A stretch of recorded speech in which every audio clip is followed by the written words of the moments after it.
There is a quiet machinery beneath the surface of human life, a lattice of thought and emotion so subtly woven that most pass through entire lifetimes without glimpsing its shape. It hums below the noise of daily events, moving not with gears and cogs, but with currents of perception, memory, and fear. Some might call it conditioning, others programming, but here we will name it for what it is: the soul trap matrix. It is not a prison of steel, yet it binds more tightly than chains. It is not a courtroom, yet it judges with unrelenting severity. Its warden is not a single figure in a robe, but a collective whisper that has learned the perfect instrument for your containment: guilt. Guilt is an ancient currency. Long before coins or paper notes, long before empires learned to tax grain or gold, there was the subtle exchange of spiritual debt. It began as a necessary signal within the human heart, a recognition when one's actions had wounded another, a natural pull toward making amends. But like a stream diverted from its source, guilt has been redirected. It is no longer only the voice that calls us back to alignment. It has been fashioned into a snare, an invisible loop that feeds the matrix itself. In this form, guilt is not simply an emotion. It is a tether, recycling your spirit through a system that depends on your belief in its verdicts. The soul trap matrix is not a single place or time. It is a field, stretching across the theater of human experience, bending our choices through unseen gravity. Its architecture is woven through culture, religion, family, and even the private dialogue you carry in your own mind. It thrives on the assumption that you are never quite enough, that somewhere, in some unwritten ledger, you are in deficit. And so you work endlessly, not always for money, but for redemption. You seek to atone for crimes you cannot name, performing the rituals of worthiness in the hope that one day the invisible judge will nod and declare you free. This system does not require your consent. It requires only your participation. A look from a disapproving elder, a doctrine recited by rote in childhood, the silent comparisons you make, scrolling through another's life on a glowing screen. All of these are enough to keep the current running. You wake each day in a body that remembers every slight, every perceived failure, every time you stood at the threshold of your own power and stepped back. That memory is not always conscious. It hums in the background like a faint electrical buzz. But it shapes you. Why guilt? Because guilt is cyclical by nature. Unlike fear, which compels flight, or anger, which pushes toward confrontation, guilt pulls you into an orbit. You circle the same moment again and again, replaying, rewriting, trying to fix what cannot be unmade in the past. This looping quality is essential to the soul trap matrix. It ensures that energy is never allowed to move forward into freedom. Instead, it is fed back into the system, a closed circuit of regret and penance. Over time, you begin to mistake the orbit for your home, even your identity. To understand this more deeply, imagine a cosmic recycling plant, not of plastics or metals, but of souls. In its vast halls, the raw material is your essence, your attention, your capacity to create. And what fuels the conveyor belts, what powers the sorting arms and binding cords, is guilt. You enter the machinery whenever you agree to the premise that you are fundamentally flawed and must therefore prove your worth. You remain there as long as you keep returning to that premise, polishing the same stone of self-blame until your fingers are worn smooth. Yet this is not only a metaphysical curiosity. The soul trap matrix has practical consequences so pervasive they become invisible. It shapes the way you raise children, the way you love, the way you negotiate for your needs, the way you dream. It can dictate whether you speak your truth or swallow it, whether you see yourself as an agent in your own story or as a supporting character in someone else's script. You can measure its influence by the moments you hesitate to act, not because you do not know what is right, but because some ancient echo tells you that you must first earn the right to act. Still, even within its labyrinth, there is an opening. The very fact that you are reading these words means that part of you has noticed the hum, the subtle architecture, the way guilt seems to outlive the moments that spawned it. Awareness is the first fracture in the wall. Once you begin to see the matrix for what it is, not as a singular conspiracy, but as a living pattern, it begins to loosen its hold. You notice the small rituals you perform to absolve yourself in the eyes of an unseen jury, and you begin to ask, who sits on that jury? Who appointed them? And why have I agreed to stand trial my entire life? The soul trap matrix is ancient, but it is not eternal. Its power lies in its invisibility, in its ability to masquerade as the natural order of things. When you expose it to light, when you speak of it, think of it, observe it, it begins to falter. Like a dream recalled in waking, its edges blur, its inevitability thins. The recycling belt slows, and in the stillness, another possibility appears. That guilt could be reclaimed as the compass it was meant to be, not the shackle it has become. We begin here, at the threshold of recognition, with one foot still in the familiar gravity of the matrix, and one foot poised to step into a wider horizon. The journey ahead will move through hidden corridors, into the foundations of how this system operates, into the symbolic maps it has left scattered across myth and history, and into the ways we can walk free without the weight of eternal penance on our backs. If the introduction was the moment we turned the doorknob, this section is where we step into the architecture of the soul trap matrix itself. We no longer stand at the edge of an idea. We are inside its machinery, hearing the low vibration of its unseen engines. Every structure, no matter how mystical or cosmic, has its pillars, those unyielding supports that hold the whole edifice upright. The matrix is no different. And when it comes to recycling the human spirit through guilt, these pillars are not built of stone or steel, but of beliefs so deeply rooted that they masquerade as self-evident truths. The first of these is the assumption of inherent deficiency. This is the foundational beam, the one that supports every other weight in the structure. It is the quiet, unspoken idea that you, by your very existence, are somehow incomplete, flawed, or tainted. From this belief springs a lifetime of striving, not the joyful striving of creation, but the anxious striving of repair. When a child absorbs this idea early, they will grow into an adult who sees life as a continuous courtroom, where every success is merely a stay of execution, and every failure is another mark on an already blotted record. This belief keeps the spirit in motion, endlessly seeking a redemption that can never truly arrive, because the premise itself, that you began broken, was never true to begin with. The second pillar is the weaponization of memory. Guilt, unlike many emotions, is deeply entwined with the past. But in the matrix, memory becomes less a record of what has been and more a chain anchoring you to a single moment. The system depends on this chain being polished and preserved, each link kept shiny so you can feel its pull. Memory, in its natural state, can teach and liberate. Weaponized memory, however, replays the same wound until it becomes your most vivid identity. In this way, the past is kept alive, not as wisdom, but as an open wound feeding the machinery. Then there is the illusion of external absolution. This is the promise that freedom from guilt can only come from some authority outside yourself, be it divine, institutional, or social. The matrix thrives when you believe the keys to your release are held by another's hand. In this illusion, you are the supplicant, the penitent, waiting for the priest, the judge, the parent, or the peer group to declare you clean. This ensures that you never look inward to discover that the power to forgive yourself was always yours, unconditionally, from the start. It is a masterpiece of control, to convince the prisoner that the cell door is locked from the outside, when in truth, it was never locked at all. Another key pillar is the self-perpetuating loop of identity and penance. Once you have accepted the role of the guilty, your life becomes organized around rituals of atonement. These rituals can take the form of overwork, overgiving, chronic people-pleasing, or the compulsive pursuit of status symbols meant to signal worthiness. The genius of this loop is that it doesn't matter if the ritual works or not. The act of performing it keeps you bound to the identity of one who needs to perform it. The dance becomes the prison, and the prison becomes the dance. Running through all these pillars is an economy of emotional energy. The matrix is a siphon, drawing not your physical labor alone, but your very essence, your attention, your creative spark, your capacity to feel joy without condition. Guilt is the perfect medium for this extraction because it doesn't just occupy your thoughts, it shapes your emotional climate.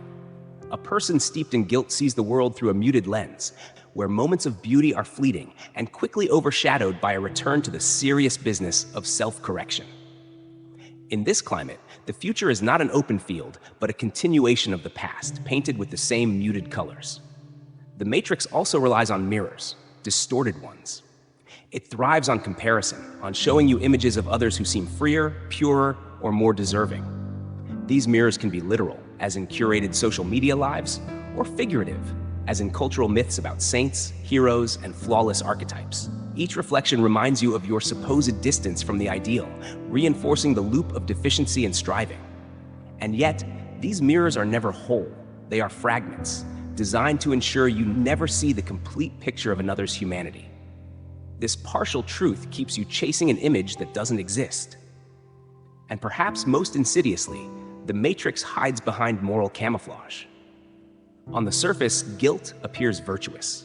It can be framed as humility, responsibility, even spiritual maturity. And in its pure, original form, guilt can indeed be a healthy compass. But here, that compass has been swapped for a labyrinth. You think you are navigating toward a higher self, but each turn brings you back to the same place, a sense of inadequacy. The camouflage ensures that even when you begin to question your imprisonment, part of you fears that leaving it would make you reckless, selfish, or immoral. What is important to understand is that these pillars are not abstract philosophical musings. They shape the most tangible aspects of life: the career you choose, the relationships you sustain or abandon, the way you inhabit your own body. They decide whether you walk into a room as a sovereign being or as someone braced for judgment. And because the matrix operates both collectively and individually, it ensures that entire cultures can be sustained on the invisible fuel of guilt, passing it down like an heirloom from one generation to the next. To see these core themes clearly is to begin loosening the architecture itself. A building loses its strength when you understand how it is held together. A spell weakens when you learn its words. The soul trap matrix depends on invisibility, on your unexamined agreement to its premises. The moment you begin to name them, to see the patterns, not as the way things are, but as deliberate structures, the light begins to pour in through the cracks. And once the light is in, there is no returning to complete darkness. If the core themes and concepts form the blueprints of the soul trap matrix, then its symbolic narratives are the myths painted on its walls. Stories that work not just through logic, but through imagery, emotion, and archetype. These are the tales that whisper to the subconscious, shaping how you interpret the very act of living. To truly see the matrix, you must walk through these inner galleries and study the frescoes it has etched into the human psyche. Imagine first a great wheel suspended in the void, turning slowly, its spokes carved with scenes of human lives. Each spoke is a lifetime, each image a moment of choice: a child defying a parent, a lover breaking faith, a warrior fleeing the battlefield, a teacher speaking a truth that is unwelcome. Around the rim of the wheel is inscribed a single phrase: "You owe." No matter the moment depicted, the wheel turns inexorably toward the same conclusion: that something has been taken and something must be repaid. In this way, the wheel is not merely a metaphor for reincarnation. It is the image of a moral and emotional debt cycle. The spirits riding this wheel believe they are moving forward, but in truth, they are being carried in circles by the gravity of guilt, recycled through the same patterns lifetime after lifetime. In another chamber of this gallery, you might see the story of the fisherman and the net. The fisherman is your higher self, the net your incarnations. Each time the net is cast into the waters of life, it collects not only the experiences you sought, but the silt of unresolved guilt. When the net is drawn back, it is heavy, tangled, and far from empty. But the fisherman is told he cannot bring it ashore until it is clean. So he spends the next casting trying to filter the water before it touches the net, scrubbing endlessly between catches, yet always finding more silt than before. The lesson is clear. In the Matrix's narrative, the net can never truly be clean because the silt is not in the water. It is woven into the threads themselves. There is also the parable of the glass prison. From within, it appears you are free. You can see the horizon, the sky, the passing of clouds. But the walls are made of memory, each panel etched with an event you have not forgiven yourself for. The trick of the prison is that the more you stare at these etchings, the more solid they become, until the glass hardens into something opaque. Those who stop looking at the etchings begin to see tiny fractures forming, Light seeps in, not because the past is erased, but because it is no longer held as an object of constant attention. Here, the Matrix's genius is in making you believe that staring at the past is the same as transcending it. From the oldest myths, we can draw the tale of the scapegoat, a creature burdened with the sins of the tribe and cast out into the wilderness. In the Matrix's modern retelling, you are both the tribe and the goat. You assign yourself the burden and then exile yourself from your own inner sanctuary. The wilderness becomes the mind's endless terrain of self-doubt, where every oasis is an illusion, and every return path is blocked by the thought, I haven't yet paid enough. Perhaps the most haunting of these symbolic stories is the Hall of Mirrors. In this hall, each mirror shows you not as you are, but as you are in the eyes of another. The mother who once frowned at your choice. The teacher who said you could do better. The lover who left without explanation. The stranger whose glance lingered too long on your flaws. The Matrix trains you to believe that these reflections are the truth, that the only way to see yourself clearly is to please these silent witnesses. But what the mirrors never reveal is that each one is warped by the viewer's own distortions, their own guilt, their own place in the wheel. You are chasing an image that never existed outside their perception. And yet, within these symbolic narratives lies a paradox. The same stories that bind you can also free you. The wheel can be seen not only as a trap, but as a map. Its spokes showing the repeating points where choice can break the cycle. The fisherman can recognize that the net's threads are his own beliefs, and by changing them, the silk dissolves. The glass prison can be transformed into a window simply by turning one's gaze outward. The scapegoat can lay down its burden and walk back into the heart of the village, not in shame, but in sovereignty.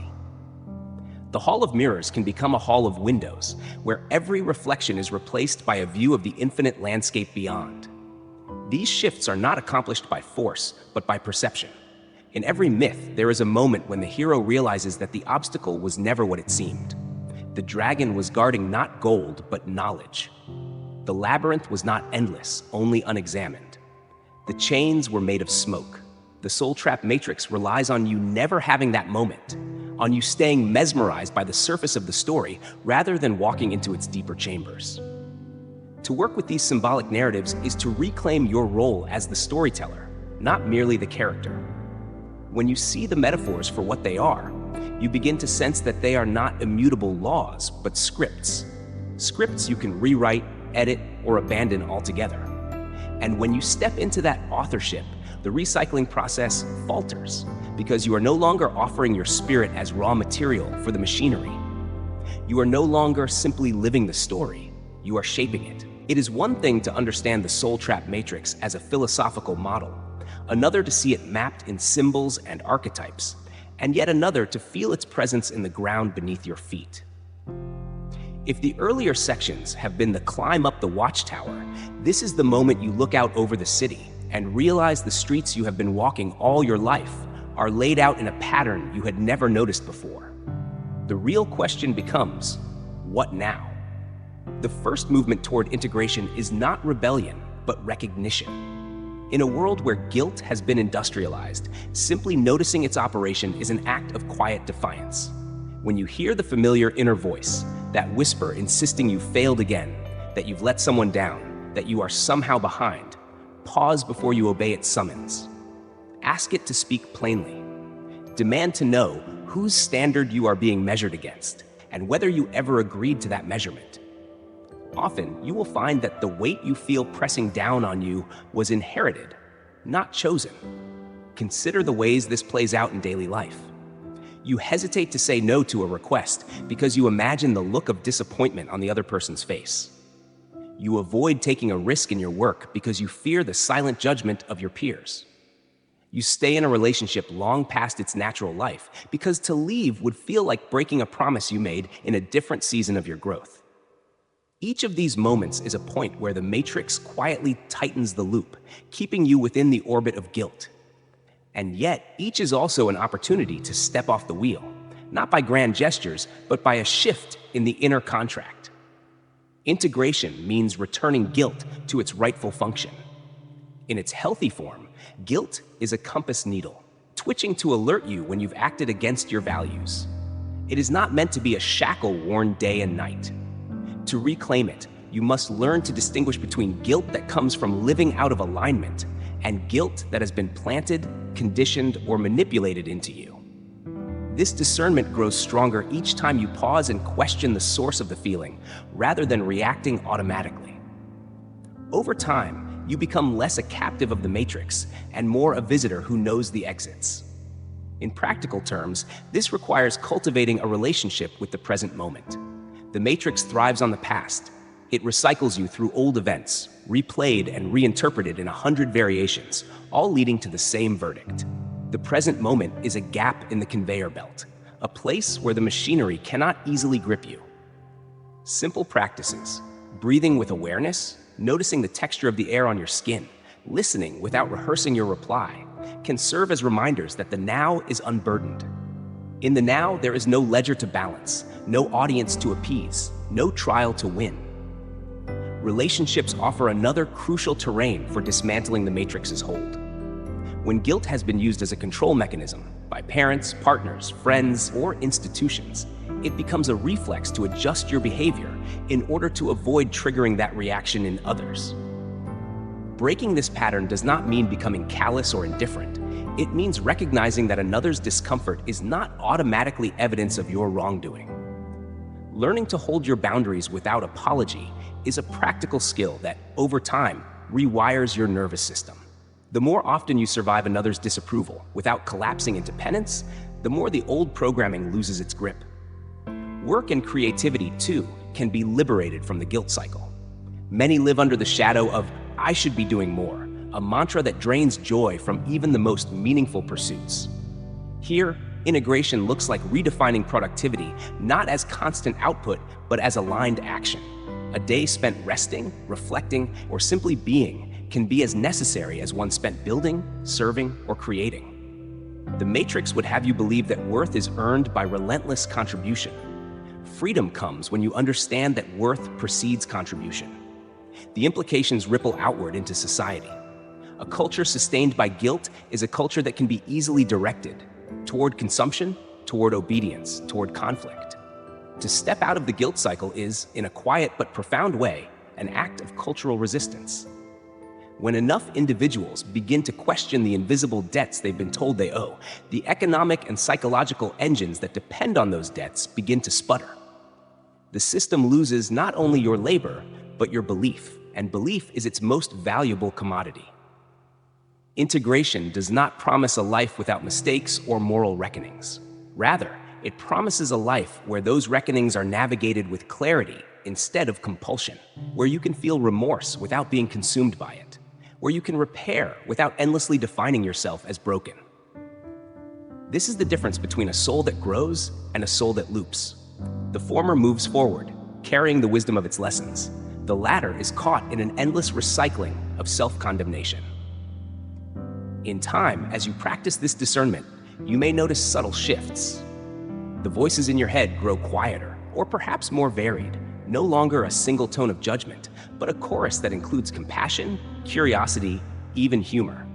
You find yourself making choices without the invisible committee's approval.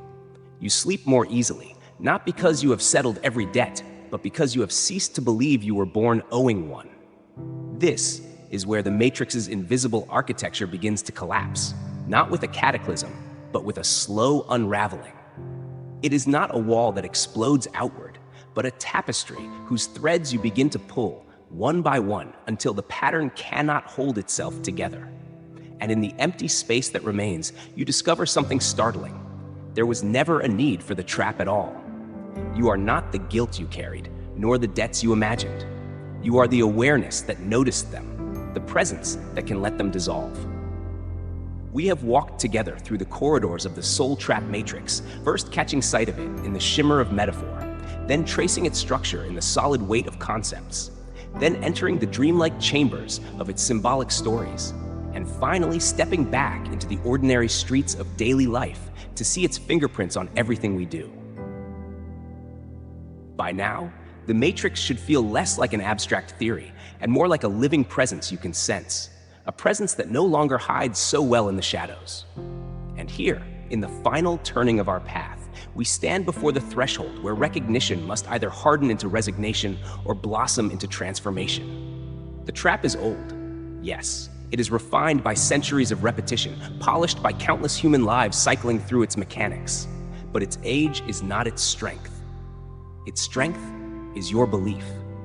The Matrix is a magician whose tricks dissolve when you stop watching with unblinking faith. And the most dangerous illusion it has ever cast is not that you have failed, but that you must spend your life making up for a failure written into your very existence. That lie is the keystone of the entire structure. Remove it, and the arch falls. But here's the paradox. The fall is not violent. There is no explosion, no cracking of worlds. Instead, the collapse is quiet, like ice melting under the first real sun of spring. You wake one morning and realize you are breathing differently. Not the short, shallow breath of someone braced for judgment, but the deep, unhurried breath of someone who belongs. You find yourself laughing at small things again, not because you have earned joy, but because joy never required earning. You look at the faces around you and see not juries or wardens, but other travelers, some still tangled in their own guilt loops, others already free, and all of them human, which is to say, imperfect, luminous, and in motion. To reach this place is not to float above life untouched. You will still stumble. You will still feel the pang when you hurt someone or fail to live up to your own values. But that pang will be clean, like a bell's note ringing out into clear air, not the heavy, distorted hum of recycled shame. You will learn to bow to that bell, to take the action it calls for, an apology, a change in direction, a repair of what was broken, and then let the sound fade naturally, without clutching it until it corrodes. This is the art of unhooking.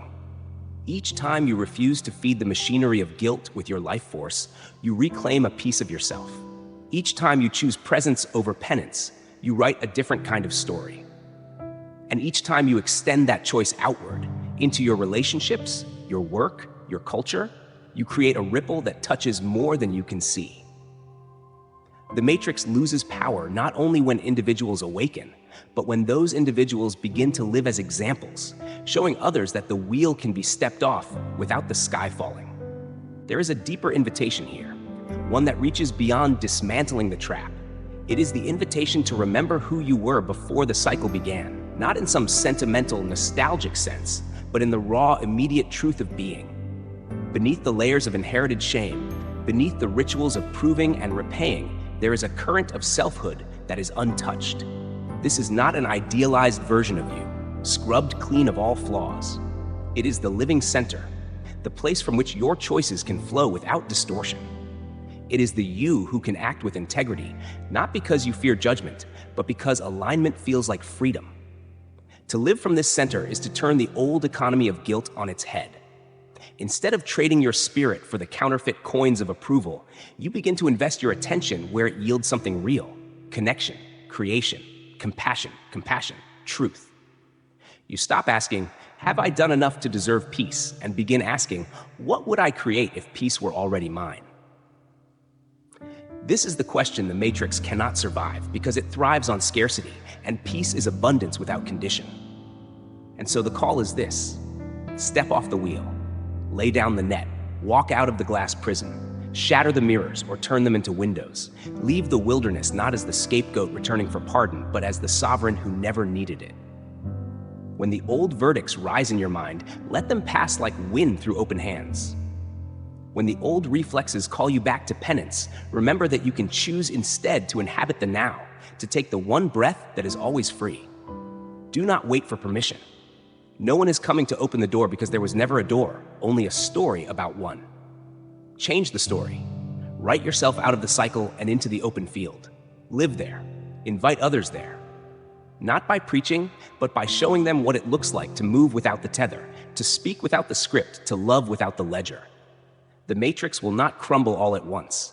It will test you. It will whisper through familiar voices. It will try to dress itself in virtue again. But once you have seen its architecture, you cannot unsee it. And once you have tasted the air outside, you will recognize its absence immediately when you are drawn back inside. That is enough to keep walking, enough to keep unhooking, enough to keep choosing the truth of your belonging over the illusion of your debt. This is not just release, it is return. A return to the source before the guilt, before the wheel, before the first verdict was ever passed. A return to yourself, whole and unbroken, standing not outside the game but beyond it. The Matrix cannot touch you there, and from that place you can live, not recycled, but renewed.